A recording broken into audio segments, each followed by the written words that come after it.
உருளைக்கிழங்கு காரக்கறி எப்படி செய்கிறதுன்னு பார்க்கலாம். 2 டேபிள் ஸ்பூன் எண்ணெய் சேர்த்துக்கலாம். எண்ணெய் சூடானதும் மீடியம் சைஸ் வெங்காயம் 1 கட் பண்ணி சேர்த்துக்கலாம். சேர்த்துட்டு வெங்காயம் பாதி அளவு வதங்கணும், அது வரைக்கும் வதக்கிக்கலாம்.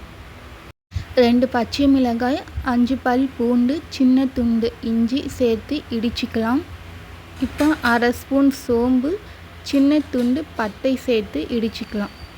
வெங்காயம் பாதி அளவு வதங்கிருச்சு. வதங்கின பிறகு இப்போ இடித்து வச்சுருக்க மசாலா சேர்த்துக்கலாம். சேர்த்துட்டு இஞ்சி பூண்டு பச்சை வாசனை போகணும், அது வரைக்கும் வதக்கிக்கலாம். இஞ்சி பூண்டெல்லாம் பச்சை வாசனை போன பிறகு 1/4 டீஸ்பூன் மஞ்சள் தூள் சேர்த்துக்கலாம். குழம்பு மிளகாய்த்தூள் 1 டீஸ்பூன் சேர்த்துக்கலாம். உங்கள் காரத்துக்கு ஏற்ற மாதிரி மிளகாய்த்தூள் சேர்த்துக்கோங்க. சேர்த்துட்டு கலந்து விட்டுக்கோங்க. கொஞ்சமாக தண்ணி சேர்த்துக்கலாம், மசாலா கருகாமல் இருக்கிறதுக்காக. உப்பு தேவையான அளவு சேர்த்துக்கோங்க. சேர்த்துட்டு கலந்து விட்டுக்கலாம். 2 மீடியம் சைஸ் உருளைக்கிழங்கு வேக வச்சு தோல் உரித்து இந்த மாதிரி கட் பண்ணி சேர்த்துக்கலாம். சேர்த்துட்டு கலந்து விட்டுக்கோங்க. 5 நிமிஷம் மீடியம் ஃப்ளேமில் வேக வச்சுட்டு கருவேப்பிலை கொத்தமல்லி சேர்த்து ஸ்டவ் ஆஃப் பண்ணிடலாம்.